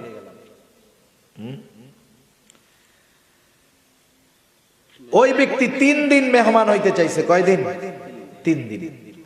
যায় বলতেছে, ভাই আমি আপনার 3 দিনের আপনার বাড়িতে অবস্থান করতে চাই, মেহমান হতে চাই, কোনো অসুবিধা আছে? না না, কোনো অসুবিধা নাই, চলো। কারণ ওই সময়টা এমন ছিল, মেহমানের সামনে যদি রুটি আর ডাউল এনে দেওয়া হতো মেহমান খুশি, কোনো মাইন্ড নাই, আত্মসম্মান বোধে লাগতো না। সেই জন্য মেহমানদারিত্বের মধ্যে তাদের একটা মজা ছিল, কারণ মেহমান যা পাইতো তাতেই খুশি, মেজবান যা থাকতো তাই দিয়ে মেহমানদারি করত। 3 দিন থাকলো, তার উদ্দেশ্য তো খাওয়া নয়, বরং তার উদ্দেশ্য হলো দেখা যে এই ব্যক্তির জন্য আল্লাহর নবী পরপর 3 দিন জান্নাতের ঘোষণা দিলেন। কি স্পেশাল আমল করে, যে যত স্পেশাল আমল করুক না কেন অধিকাংশই ওলামায়ে কেরামের গাড়ি সুন্দর মতো ঠেকাইয়া দিয়ে ডাকাইতি করে, দিনে না রাত্রে। হুজুরদের সৌভাগ্য, টাকা পয়সা নিয়ে আবার কয় হুজুর দোয়া করে মাফ করে দিয়েন। এই সব স্পেশাল ভালো কাজ মন্দ কাজ অধিকাংশ ক্ষেত্রে রাত্রেই হয়। উনি সারা রাত সজাগ, দেখি কি করে। এশার নামাজ পড়লেন, একসাথে বাড়িতে ফিরলেন, যায় দেখে আল্লাহর বান্দা খাওয়া দাওয়া খায়া সুন্দর মতো নাক ডাইকা ঘুমাইতেছে। সে তো সারা রাত সজাগ, কোন সময় উঠে দেখে ওঠার নামে খবর নাই। আজান দিল, ফজরের ঘুম থেকে উঠলো। 1 দিন 2 দিন 3 দিন একই অবস্থা। এশার আজান দিলে ঘুমায়, আর ফজরের আজান দিলে উঠা ওযু করে মসজিদে চলে যায়। এবার আব্দুল্লাহ ইবনে আমর ইবনুল আস বলেন, ভাইরে পর পর 3 দিন তোমার বাড়িতে থাকার কারণ কি তুমি জানো? কারণ এর আগে পরপর 3 দিন ফজরের নামাজের পূর্বে আল্লাহর নবী তোমার ব্যাপারে জান্নাতের সুসংবাদের ঘোষণা দিয়েছে। আমি একটু দেখতে চাইছিলাম তুমি কি আমল করো, কিন্তু আয়েশা দেখলাম আমি যা আমল করি তাও তুমি করো না। এশা পয়টা ঘুমাও, ফজরের সময় উঠো। এইবার ওই লোকটা বলতেছে, আরেক বর্ণনার মধ্যে আসছে, যার ব্যাপারে পরপর 3 দিন জান্নাতের সুসংবাদ দেওয়া হলো তার নাম হলো হযরতে সাদ রাদিয়াল্লাহু তাআলা। আব্দুল্লাহ ইবনে আমর ইবনুল আস বলতেছে, ও ভাই সাদ, পরপর 3 দিন নবীজি তোমার জন্য জান্নাতের সুসংবাদ দিল, কোন আমলের কারণে হতে পারে? এইবার হযরতে সাদ বলে, শোনো, আল্লাহর নবী যেহেতু 3 দিন আমার ব্যাপারে কথাটা বলেছেন, আলহামদুলিল্লাহ, আর আমার আমলের ব্যাপারে তুমি কি শুনবা? তুমি যা দেখছো আমার আমল এর চাইতে বেশি কিছু নাই, কিন্তু আমি গুনাহগুলা থেকে বেঁচে থাকি। কি থেকে বাঁচি? জোরে বলেন। গুনাহ থেকে বেঁচে থাকি। আর আমরা আমাদের দেশে আল্লাহওয়ালা বুজুর্গ কাদের মনে করি? যে বেশি বেশি তাহাজ্জুদ পড়ে, আওয়াবিন পড়ে, ইশরাক পড়ে, নফল রোজা রাখে, নফল নামাজ পড়ে। কিন্তু একজন সাহাবী জান্নাতের সুসংবাদ পেল, তাহাজ্জুদ পর্যন্ত নাই, আওয়াবিন ইশরাক নাই। সে বলতেছে, তুমি যা দেখছো এর চাইতে বেশি আমি কিছু করি না, তবে গুনাহ থেকে বেঁচে থাকি। আর একটা জিনিস, আমি যখন রাতের বেলা ঘুমাতে যাই আমি সবাইকে মাফ করে দিয়ে ঘুমাতে যাই। দিলটারে ঝাড়ু দিয়ে দেই, দিলটারে কি করি? ঝাড়ু দিয়ে দেই। মানে আমারে যে কষ্ট দিছে মাফ করে দেই, হক পাইলে কেউ মাফ করে দেই, কেউ যদি আমার অগোচরে কষ্ট দিয়ে থাকে আমি সবাইকে মাফ করে দেই। এই কাজটা করি, আর যা দেখছো এই ইবাদত করি। গুনার থেকে বাঁচি, এর চাইতে বেশি কিছু না। তার চেয়ে বড় আবেদার কেউ আছে? সেজন্য নবীজি বলেন, ইত্তাকিল মাহারিমা তাকুন আবাদান নাস। আবু হুরায়রা রাদিয়াল্লাহু তাআলা আনহুকে আল্লাহর নবী বলতেছেন, ও আবু হুরায়রা, আল্লাহ রাব্বুল আলামিনের যদি বড় আবেদ যদি হতে চাও, আল্লাহ তাআলার ইবাদত করতে করতে যদি সবচাইতে বড় আবেদ হতে চাও, ও আবু হুরায়রা, তাহলে তুমি গুনার থেকে বেঁচে থাকো, তুমি সবচাইতে বড় আবেদ হয়ে যাইবা। এরপরে হযরত আবু হুরায়রা রাদিয়াল্লাহু তাআলা আনহুকে রাসূলুল্লাহ সাল্লাল্লাহু আলাইহি ওয়াসাল্লাম বলতেছেন, ওয়া আরদা বিমা কাসামাল্লাহু লাকা তাকুন আগনান নাস। দ্বিতীয় নসিহত, প্রথম নসিহত আমরা মনে রাখবো, আমরা যদি বড় আবেদ হতে চাই তাহলে গুনাহ ছাড়তে হবে। দ্বিতীয় নসিহত, আপনারা সবাই কি ধনী হইতে চান? ধনী হইতে চাই না আমরা সবাই? আমরা সবাই ধনী হইতে চাই, কেউ গরিব হইতে চায় না। আল্লাহ তাআলার কাছে কখনো এমন জিনিস কামনা করতে হয় না যেটা কষ্টের কারণ হয়। সব সময় আল্লাহ তাআলার কাছে ভালোটা চাইতে হয়। যদি আল্লাহ এরপরেও কখনো অকল্যাণকর কিছু দিয়ে দেন, সবর করতে হয়, আল্লাহ তাআলার কাছে ওই অকল্যাণ থেকে মাফ চাইতে হয়। এজন্য রাসূলুল্লাহ সাল্লাল্লাহু আলাইহি ওয়াসাল্লাম বলছেন, তোমরা আল্লাহর কাছে কোনো সময় এমন বলবা না যে আল্লাহ আমারে সবর করার তৌফিক দেন, এমনে এমনে সবর করার তৌফিক দেন, এটা বলবা না। বিপদ যদি চলে আসে, বরং এই বিপদ থেকে আল্লাহর কাছে মুক্তি চাইবা, তখন সবর করবা আর বলবা আল্লাহ বিপদটা দূর করে দেন। এজন্য দোয়া শিখিয়ে দিয়েছেন আল্লাহ তাআলা। নবীদের দোয়া কি? রব্বানা আতিনা ফিদ দুনিয়া হাসানাতাও ওয়া ফিল আখিরাতি হাসানা। আমাদেরকে দুনিয়ার কল্যাণ আখিরাতের কল্যাণ চাওয়ার কথা আল্লাহ তাআলা শিখিয়ে দিয়েছে। এজন্য দুনিয়াতে আমরা সম্পদ আল্লাহ তাআলার কাছে চাইব, কিন্তু সম্পদওয়ালা হব, ধনী হব, তবে দুনিয়াদার ধনী নয়, বরং হব দিনদার ধনী। দুনিয়াতে যদি ধনওয়ালা সম্পদওয়ালা যদি দিনদার হয়, তার সম্পদের দ্বারা মানুষ উপকৃত হবে, কারণ সে দান সদকা করবে, গরিব মানুষকে দিবে। কিন্তু দুনিয়াদার যদি সম্পদওয়ালা হয়, ও শুধু সম্পদ বাড়াতে চায়, দিতে চায় না। সেজন্য আমরা সবাই ধনী হতে চাই, তবে দিনদার ধনী। কারা কারা চাই একটু হাত উঁচা করি তো, নারায়ে তাকবীর। আমরা সবাই ধনী হইতে চাই, হাত নামাই। দিনদার ধনী হইতে চাই, দিলওয়ালা ধনী হইতে চাই। এখন কে বড় ধনী? রাসূলুল্লাহ সাল্লাল্লাহু আলাইহি ওয়াসাল্লাম জানায় দেন, টাকা যার বেশি সে যে বড় ধনী তা নয়, বরং যার চাহিদা নাই সে ধনী, যার চাহিদা বেশি সে কখনো ধনী হতে পারে না। এজন্য নবীজি বলেন, ওয়া আরদা বিমা কাসামাল্লাহু লাকা তাকুন আগনান নাস। ও আবু হুরায়রা, আল্লাহ তাআলা তোমার জন্য যা নির্ধারণ করে রাখছেন, দুনিয়াতে আমি কতটুকু পাবো, আপনি কতটুকু পাবেন, পরিশ্রমের মাধ্যমে হোক আর পরিশ্রম ছাড়া হোক, সব কিছু নির্ধারণ করে রাখছেন কে? জোরে বলেন কে? আল্লাহ তাআলা নির্ধারণ করে রাখছেন। সেজন্য আমরা তাকদিরে বিশ্বাস করি বিদায় আমাদের টেনশন কম। মনে করেন যারা তাকদির বিশ্বাস করে না, যারা মনে করে পরিশ্রমের মাধ্যমেই সব কিছু হয়, সফলতা আসে, এরা অনেক সময় ডিপ্রেশনে ভোগে। আর মুমিন একটা জিনিসের জন্য চেষ্টা করে, যখন সে না পায় তখন কি বলে বলেন তো? চেষ্টা তো করছিলাম, তকদিরে নেই। ঠিক কিনা বলেন? আমি চেষ্টা করছি, আল্লাহ দেয় নাই, যাক আল্লাহ লেখে নাই তাই পাই নাই, সব টেনশন মুহূর্তের মধ্যে শেষ। আর যে তাকদিরে বিশ্বাস করে না, ও কি করবে জানেন? হায় রে, চেষ্টা করলাম, এই পথে না করে ওই পথে করলে ভালো হইতো, ওই দিক না করে ওই জায়গায় গেলে ভালো হইতো, এর কাছে না যায় ওর কাছে গেলে ভালো হইতো। ও চিন্তায় চিন্তায় ডিপ্রেশনে এক সময় ওরা আত্মহত্যা করে বসে। ইউরোপ আমেরিকায় যারা আছে, এসব এলাকায় আত্মহত্যার প্রবণতা বেশি। জাপানে কত প্রযুক্তি, সারা দুনিয়ার প্রযুক্তি দিয়ে, জাপানের প্রযুক্তিগুলা, টেকনোলজিগুলা দুনিয়ার মধ্যে সবচাইতে সুপার। জাপানি প্রযুক্তি, জাপানি পার্টস বা জাপানের যেই আবিষ্কারগুলো আছে দুনিয়ার মধ্যে 1 নম্বরে তারা, কিন্তু আত্মহত্যার দিক দিয়ে টপ ক্লাস আছে। শুধু তাই না, স্পেশাল জঙ্গল বানায় রাখছে যে আত্মহত্যা করবে ডিপ্রেশন থেকে মুক্তি পাওয়ার জন্য। বিভিন্ন দেশে আছে সরকারিভাবে বৈধভাবে আবেদন করে যে আমি আত্মহত্যা করতে চাই। ইসলামে এগুলো কখনো গ্রহণযোগ্য নয়। আত্মহত্যা করতে চাই, ও আবেদন করে প্রথম, সরকার থেকে ওর আবেদন গ্রহণ করে বলে তুই কি কারেন্টের শর্ট খেয়ে মরবি, নাকি সুবনি খেয়ে মরবি, নাকি কোপ খেয়ে মরবি, না গুলি খেয়ে মরবি। অপশন থাকে, ও এবার অপশন দেয় যে আমি গলায় দড়ি নিয়ে মরতে চাই। রাষ্ট্রীয়ভাবে এভাবে বাহিনী করা আছে, তারা ওরে সুন্দর মতো গলায় দড়ি দিয়ে মেরে ফেলে। ইসলামে এ ধরনের কোনো কিছু সুযোগ নাই, বৈধতা নাই। কেন তারা করে? এই গবেষণা তারা করছে। এই যে কিছুদিন আগে এক যন্ত্র আবিষ্কার হয়েছে, শুনছেন হয়তো আপনারা, মেশিনের মধ্যে দিবে 1 মিনিটে কষ্টবিহীন মৃত্যু হবে। শুনছেন না অনেকে? দেখাও হয়ে গেছে ইউটিউবের কল্যাণে, মাশাআল্লাহ।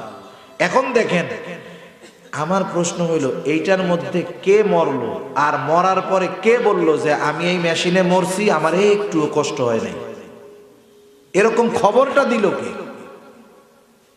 মানে মরলে কষ্ট হয় না, এটা তো এই খবরটা দিবে কে? যে ওইটাতে মরতে পারছে, ঠিক না? তাইলে মরার পরে যে এই মেশিনে মরলে যে কষ্ট হয় না, এই খবরটা ওদের দিল কে? এটা আমি বুঝতে পারলাম না।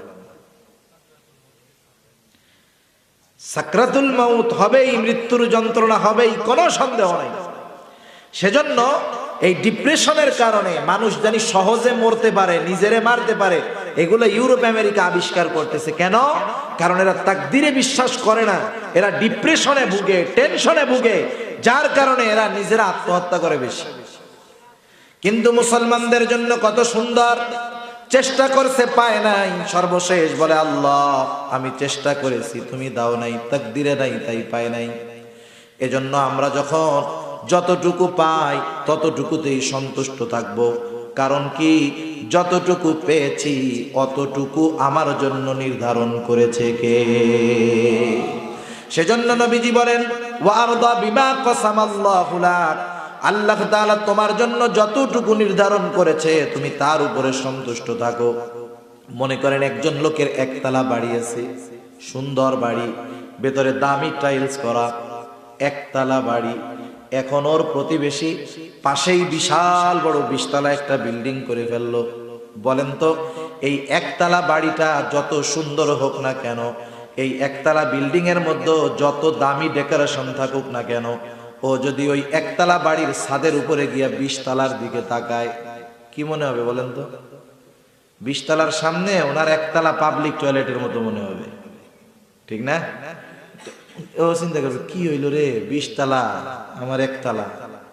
এই যে তার যে চাহিদা, এটা চাহিদা বাড়ছে না? চাহিদা বাড়ছে। কেন বাড়ছে? উপরের দিকে তাকানোর জন্য।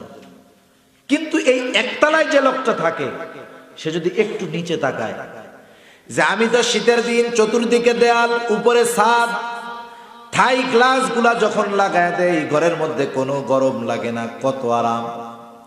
আবার গরমের দিন এয়ার কন্ডিশন চালায় দেই, কত আরাম, ঠান্ডা আবহাওয়া। কিন্তু আমার প্রতিবেশীর তো টিনের ঘর, টিনের ঘর শীতের দিনেও যেমন বেশি ঠান্ডা, গরমের দিনেও গরম। ওই টিনের ঘরওয়ালা যখন ইটের দেয়ালের একতলার দিকে তাকাবে, ওরও তখন আফসোস লাগবে। কিন্তু ওই টিনের ঘরওয়ালা যদি ওই আশেপাশে অনেক বস্তি আছে, কালো ত্রিপল দিয়ে রোদ বৃষ্টির মধ্যে জীবন অতিবাহিত করে, ও যদি ওই তাঁবুর দিকে তাকায়, ওর টিনের ঘরটা ওর কাছে জান্নাতের মতো মনে হবে, ঠিক কিনা বলেন? আবার ওই তাঁবুওয়ালা একচালা ঘরওয়ালা সে যদি আরেকটু নিচে তাকায়, যে ঢাকা শহরে দেখলাম রাস্তার পাশে ফুটপাতে রাতের বেলায় শীতের দিনে গায়ে দেওয়ার জন্য কোনো কম্বল নাই, নিজের লুঙ্গির একটা অংশ গায়ের মধ্যে দেয়, আর একটা অংশ দিয়ে লজ্জাস্থান ডাকে।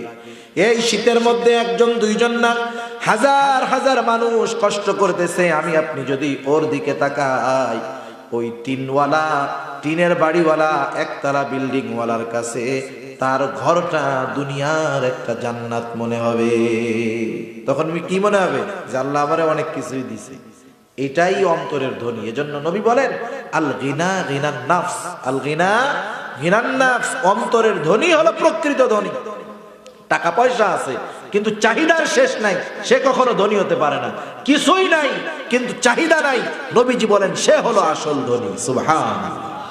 সেজন্য আমরা আত্মার ধনী হব, প্রকৃত ধনী হব, স্বল্পে তুষ্ট থাকব। আমি যদি স্বল্পে তুষ্ট থাকতে পারি, আল্লাহ তাআলা যা দিয়েছেন তার উপরে যদি সন্তুষ্ট থাকতে পারি, আমার অভাব হবে না, কষ্ট হবে না, নিজেকে নিজের কাছে ধনী মনে হবে। সম্পদ নাই তাতে কি, আমার তো চাহিদা নাই। চাহিদা না থাকার কারণে নবীজি বলেন আল্লাহ তাআলা যতটুকু নির্ধারণ করেছে, তুমি যদি চাহিদা বাদ দিয়ে ওইটুকুর উপরে সন্তুষ্ট থাকতে পারো, তাকুন আগনান নাস, তুমি মানুষের মধ্যে সবচাইতে বড় ধনী হয়ে যাইবা। 3 নাম্বার নসিহত, নবীজি বলেন তুমি তোমার প্রতিবেশীর সাথে ভালো আচরণ করবা। ওয়া আহসিন ইলা জারিক তাকুম মুমিনান, তুমি যদি প্রকৃত মুমিন হতে চাও, তোমার প্রতিবেশীর সাথে তুমি ভালো আচরণ করবা। প্রতিবেশীর কিন্তু একটা হক ইসলাম রেখে দিয়েছে, একবারে আর অল্প সময় বেশি সময় কষ্ট দিব না। প্রতিবেশীর একটা হক ইসলাম রেখে দিয়েছে। হযরত আয়েশা সিদ্দিকা রাদিয়াল্লাহু তাআলা আনহা হতে বর্ণিত হাদিস, আল্লাহর নবী বলেন প্রতিবেশীর হকের ব্যাপারে জিবরিল আমাকে এত পরিমাণ তাগিদ দিয়েছে, এত পরিমাণ তাগিদ দিয়েছে, আমি তো মনে করেছিলাম একটা সময় হয়তো প্রতিবেশীকেও ওয়ারিস বানায়া দেওয়া হবে। ওয়ারিস বুঝেন? ওয়ারিস মনে করেন আমি মারা যাওয়ার পরে আমার যদি কিছু সম্পদ থাকে, এই সম্পদ বন্টন করা হয় কাদের মধ্যে? ওয়ারিসদের মধ্যে। কাদের মধ্যে? ওয়ারিসদের মধ্যে। শুধু ছেলে মেয়ে না, ওই জায়গায় অংশ আরো অন্যান্যরা পায়। যদি বাবা মা বাইচে থাকে এক হিসাব, মরে গেলে আর এক হিসাব, এরকম হিসাব ভিন্ন আছে। সম্পদ যারা পায় তারা হলো মূল ওয়ারিস। নবীজি বলেন জিব্রাইল আমাকে প্রতিবেশীর হকের ব্যাপারে, প্রতিবেশীর সাথে ভালো আচরণ সদাচরণের ব্যাপারে এত পরিমাণ গুরুত্ব দিয়েছে যে আমি মনে করেছি যে মৃত্যুর পরে সম্পদের একটা অংশ তাদের ব্যাপারে হয়তো আল্লাহ তাআলা নির্ধারণ করে দিবে। সুবহানাল্লাহ। কিন্তু আমরা কি করি? আমরা আমাদের প্রতিবেশীদের সাথে খারাপ আচরণ করি। যার একটু সম্পদ আছে, ক্ষমতা আছে, অনেক সময় পাওয়ার আছে, প্রতিবেশীর রাস্তা বন্ধ করে দেই। আছে না নাই? আমি আমার বিল্ডিং আছে 3 তলা, প্রতিবেশীর বিল্ডিং নাই, আমি আমার বিল্ডিং দিয়ে পানি ফালাই, কাঁচ ফালাই, স্যাপ ফালাই, আইটা পানি ফালাই। এগুলো করে কি করে না বলেন? খবরদার, এরকম কষ্ট আমরা কখনো প্রতিবেশীকে দিব না। আমি প্রতিবেশীর নিরাপত্তার কারণ হব। কারণ আমার যত বড় আত্মীয় স্বজন থাকুক না কেন, ওই কক্সবাজারে থাকুক না কেন, চট্টগ্রামে থাকুক না কেন, আমার বাড়িতে যদি আগুন লাগে, আগে পানি দিয়া নিভাইতে আসবে কে? আমার প্রতিবেশী আগে আসবে আমার জন্য। আমার ওই আত্মীয় যদি প্রতিবেশী সাহায্য না করে, আল্লাহ যদি লেখাই রাখে, তাইলে আমার আত্মীয় এসে আগুন নিভাইতে পারবে না, ওই ছাই সরাইতে পারবে। ঠিক কিনা বলেন? সব পুইরা ছাই হবে, ওগুলা দেখবে আর সরাবে, কিন্তু এই আগুন ধরলে প্রতিবেশী আগে আসবে। আমি অসুস্থ হয়ে গেছি, আমার আত্মীয় ভাই ব্রাদার সব আছে, ঢাকা শহর আছে, ওরা আমাকে তৎক্ষণাৎ চিকিৎসার জন্য নিতে পারবে না, আমার প্রতিবেশী দৌড় দিয়ে আগে আসবে। সেজন্য সাবধান, প্রতিবেশীর সাথে কখনো খারাপ আচরণ করবো না, প্রতিবেশীর সাথে আন্তরিকতা রাখবো বেশি। ইসলামে প্রতিবেশীর হকের ব্যাপারে ব্যাপক আলোচনা রয়েছে।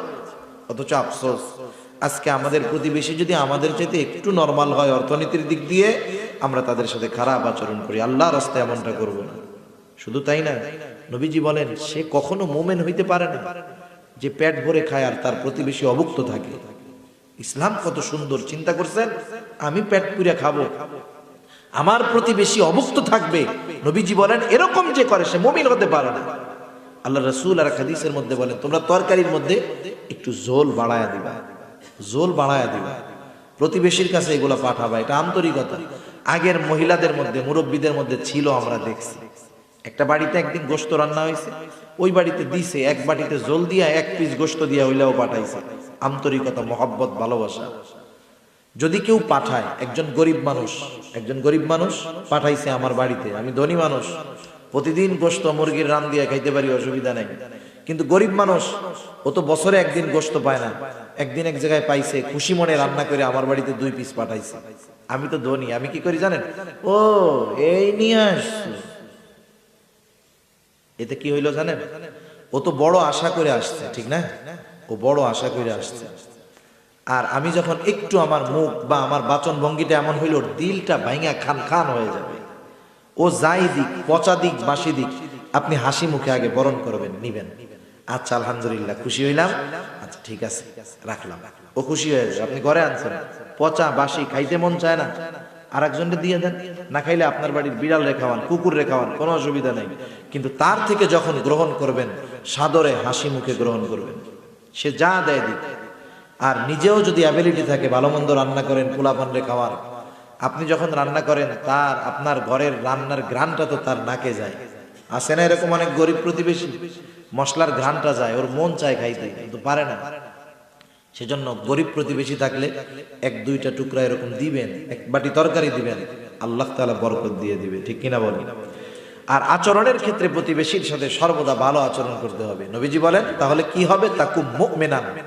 এ হাদিসের জন্য, স্ত্রীর জন্য, সন্তানের জন্য 5,000, 8,000, 10,000 টাকা দিয়া ড্রেস কিনে আনছি, কিন্তু আমার ঘরে যে কাজ করতেছে এর জন্য ফুটপাত থেকে 200 টাকা দেখতে নিয়ে আসছি। আনে কি আনে না বলেন? আবার অনেক টাকাওয়ালা জাকাত দেয়।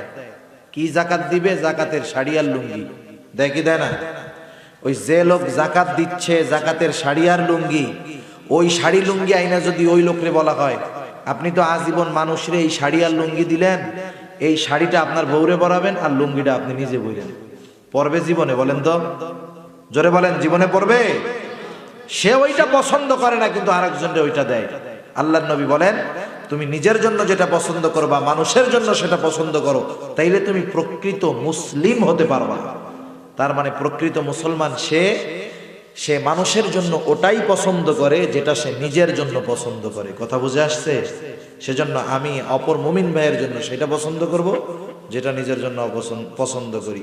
আমার অধীনস্থদেরকে, আমার কাজের লোক, আমার অফিসের লোক, তাদের সাথে আমি ওই রকম আচরণ করব যেমন আচরণ আমি চাই। সর্বক্ষেত্রে এরকম আমি তাদের কাছে ভালো আচরণ চাই, সম্মান চাই। ছোটর কাছে যদি আমি সম্মান চাই, তাহলে আমাকে ছোটকে স্নেহ করতে হবে। আমি যদি ছোটকে স্নেহ করি, ভালোবাসি, তাহলে ছোট আমাকে সম্মান করবে, ঠিক কিনা বলেন? এজন্য নবীজি বলেন, তুমি যদি প্রকৃত মুসলমান হতে চাও, মানুষের জন্য সেইটাই পছন্দ করবা যেটা নিজের জন্য পছন্দ করো। 5 নম্বরে নবীজি বলেন, তুমি কম হাসবা, হাসবা কম। কেন কম হাসবা? অতিরিক্ত হাসি মানুষের অন্তরকে মৃত বানায় দেয়। ইন্না কাসরাতাজ যিহ তুমিতুল কলব। অধিক হাসি মানুষের অন্তরকে মৃত বানায় দেয়। তখন এই অন্তর দিয়ে আর কান্না আসে না। মা বাপ মরলেও চোখ দিয়া পানি পড়ে না, ভাই মরলেও চোখ দিয়া পানি পড়ে না, গুনার কারণে চোখ দিয়া পানি পড়ে না, আল্লাহর কাছে মোনাজাতের সময় চোখ দিয়ে পানি পড়ে না। এমন লোক আছে না? নাই, অভাব নেই সমাজে। সেজন্য হাসতে হবে কম, কাঁদতে হবে বেশি।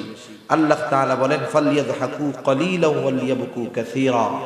তোমরা হাসো কম, কাঁদো বেশি। সাহাবায়ে কেরাম জান্নাতের সুসংবাদ পেয়ে গেছে। হযরত ওসমান গনি রাদিয়াল্লাহু তাআলা জান্নাতের সুসংবাদ পেয়েছে। কেমন ঘোষণা? একটা ঘটনা বলে আলোচনা শেষ করে দেব ওসমান রাদিয়াল্লাহু তাআলা আনহু সম্পর্কে। নবীজি মক্কা থেকে মদিনায় গেছে। কষ্ট হইতেছে আপনাদের? আমার কষ্ট হইতেছে, ঠান্ডা লাগতেছে অল্প সময়। আর একটা ঘটনা বলে শেষ করে দিই। নবীজি মক্কা থেকে মদিনায় গেছে। মদিনায় যাওয়ার পরে এখন তো সব জায়গায় পানির প্রয়োজন হইলে আমরা ডিপ টিউবওয়েল বসাইয়া পানি পাই, কিন্তু মরুভূমির দেশ, যে কোনো জায়গায় পানি পাওয়া যায় না।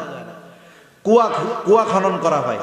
আল্লাহর কুদরত দেখবেন, আপনার বাড়িতে আপনি টিউবওয়েল দিছেন, 120 ফিট দিছেন, একেবারে পরিষ্কার স্বচ্ছ আয়রন মুক্ত আর্সেনিক মুক্ত পানি। আর এক আল্লাহর বান্দা আপনার পাশের বাড়ি 1000 ফিট গহীন করছে, কিন্তু তার আয়রন পানি ভালো না, আর্সেনিক। হয় কি হয় না বলেন? পাশাপাশি। আল্লাহর এক কুদরত। মদিনায় কয়েকটা কুয়া ছিল, পানির কুয়া, কিন্তু সব পানি পান করা যাইতো না। কিছুটা ছিল নুনতা, খাওয়ার অনুপযুক্ত। মিষ্টি পানির একটা কুয়া ছিল, এটার মালিক ছিল ইহুদি। মুসলমানদের উপরে তো ওদের আবার বড় হিংসা, কারণ শেষ নবী ওদের বংশে আসে নাই। এই হিংসায় তো ওরা জ্বলে পড়ে শেষ। যখন মক্কা থেকে মদিনায় সাহাবারা গেছে, খাবারের পানির কষ্ট, খাবারের পানির সংকট, ইহুদি মুসলমানদেরকে পানি নিতে দেয় না। মুসলমানদের পানির কষ্ট। রাসূলুল্লাহ সাল্লাল্লাহু আলাইহি ওয়াসাল্লাম বললেন, নবীজির কাছে খবর দেওয়া হলো, ইয়া রাসূলুল্লাহ, আমরা তো পানির কষ্টে আছি, লবণাক্ত পানি পান করে অনেকে অসুস্থ হয়ে যায়। ইয়া রাসূলুল্লাহ, খাবার উপযুক্ত যেই পানি, ওই পানির কুয়ার মালিক হলো একজন ইহুদি। মুসলমানদেরকে পানি দেয় না, মুসলমানেরা বড় কষ্টে আছে। নবীজি বললেন, এই তোমাদের মধ্যে কে আছো, ইহুদির কাছ থেকে পানির কুয়াটা কিনে মুসলমানদের পানির কষ্ট দূর করে দিবা। নবীজি বলছেন, সাথে সাথে সবাই তৈয়ার। অপর দিক দিয়া ওই ইহুদির কাছে খবর চলে গেল, মুহাম্মদুর রাসূলুল্লাহ সাল্লাল্লাহু আলাইহি ওয়াসাল্লাম এমন ঘোষণা দিয়েছে। এই ঘোষণা যখন গেছে, ইহুদি চিন্তা করছে, কাম সারা, আমার কুয়ার তো এখন ডিমান্ড হয়ে গেছে, ঠিক না, দাম বেড়ে গেছে এখন। ওই যে দেখেন না, করোনা যখন প্রথম শুরু হয়েছে, করোনার প্রথমে ওয়াজ ছিল কি, শারীরিক দূরত্ব আর মাস্ক আর হাত ধোয়া। শারীরিক দূরত্বটা তো মাশাআল্লাহ টাকা ছাড়া হয়, কিন্তু হাত ধোয়া, মাস্ক, এটা তো টাকা লাগবে, ঠিক না। 200 টাকা লিটারের স্যাভলন 1000 টাকা দিয়ে পাওয়া যায় না। স্যাভলনের লিটার 220 টাকা, 1000 টাকা দিয়ে স্যাভলন পাওয়া যায় না। একটু খালি গল্প উঠাই দিচ্ছে। মাস্কের বাক্স ইসের দোকানে, ফার্মেসির দোকানে এক কোনায় পড়ে দেখতো ইন্দুরে খেয়ে ফেলছে, এক কোনা, মানে বেচা কেনাই হয় না। যেই করোনা হয়েছে, ওই মাস্ক 8 আনা করে কিনা ছিল, 30 টাকা করে বেচছে, ঠিক কিনা বলেন।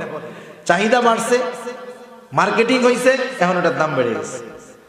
ইহুদির কাছে এক একজন টাকা নিয়ে যায়, বলে, ইহুদি কুয়া বিক্রি করবা? বলে, হ্যাঁ করব। কুয়ার দাম যদি 100 টাকা হয়, বলে 1 লাখ টাকা। কে কিনবে? কেউ পারে না কিনতে। ইহুদি দাম চায় বৈশা আছে, আকাশচুম্বী দাম, মন চাইলেও কেউ কিনতে পারে না। হযরতে ওসমান রাদিয়াল্লাহু তাআলা, একটা উপাধি তার হলো গনি। সম্পদওয়ালা উসমান রাদিয়াল্লাহু তাআলা আনহুর কাছে খবর পৌঁছাইল, নবীজি ঘোষণা দিয়েছেন, মুসলমানদের মধ্যে কে আছো, ইহুদির কাছ থেকে ওই কুয়াটা কিনে মুসলমানদের পানির কষ্ট দূর করে দিবা। হযরত ওসমান গনি রাদিয়াল্লাহু তাআলা আনহু চলে গেছে। সবাই কিনতে ব্যর্থ, কারণ 10 টাকার জিনিস যদি 10,000 টাকা চায়, কে কিনবে? ওসমান গনি রাদিয়াল্লাহু তাআলা আনহু, আরে গনি তো আসলেও গনি, আল্লাহ তাআলা কত সম্পদওয়ালা বানিয়েছিলেন তাকে, সেদিকে আমি যাব না। শুধু সম্পদের দিক দিয়েই তিনি গনি, ধনী ছিলেন তা নয়, আল্লাহ তাআলা তাদেরকে সম্পদ এবং মন উভয় দিক দিয়ে আল্লাহ ধনী বানায় দিয়েছে। উনি যাইয়া ইহুদির কাছে ব্ল্যাঙ্ক চেক দিছে। ব্ল্যাঙ্ক চেক বুঝেন? ব্ল্যাঙ্ক চেক, তুই কত লিখতে পারবি বল, সেই কয় টাকা তোরে দেওয়া হবে। Blank cheque. ইহুদি যা চাইছে তাই দিয়ে কুয়া উনি কিনছেন, কিনে মুসলমানদের জন্য কুয়া ওপেন করে দিছে। নবীজির কাছে খবর পৌঁছাইল, ইয়া রাসূলুল্লাহ, আনন্দের সংবাদ, আনন্দের সংবাদ, মুসলমানদের পানির কষ্ট দূর হয়ে গেছে, এখন আর পানির কোনো কষ্ট নাই। নবীজি বললেন, কিভাবে? ঘটনা শোনানো হলো নবীকে, ইয়া রাসূলুল্লাহ, ইহুদির কাছ থেকে আপনার জামাতা জিন্নুরাইন হযরত ওসমান রাদিয়াল্লাহু তাআলা আনহু কুয়া কিনে মুসলমানদের জন্য ওয়াকফ করে দিয়েছে, ওপেন করে দিয়েছে।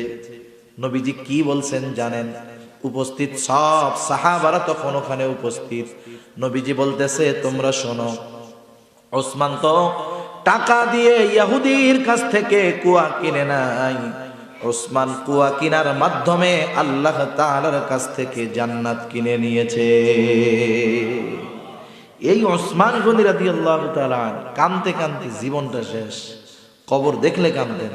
জিজ্ঞাসা করা হইতো, আপনার ব্যাপারে যেই ঘোষণা নবী দিয়েছেন, জান্নাতের সুসংবাদপ্রাপ্ত স্পেশাল 10 জনের একজন আপনি, এছাড়াও স্পেশাল আপনার নামে এমন ঘোষণার পরে আপনি কেন কান্না করেন? হযরত ওসমান রাদিয়াল্লাহু তাআলা আনহু বলতেন, জান্নাতের সুসংবাদ পাইলাম, কিন্তু এই কবরে আমার সাথে কেমন আচরণ করা হবে এটা তো আমি জানি না।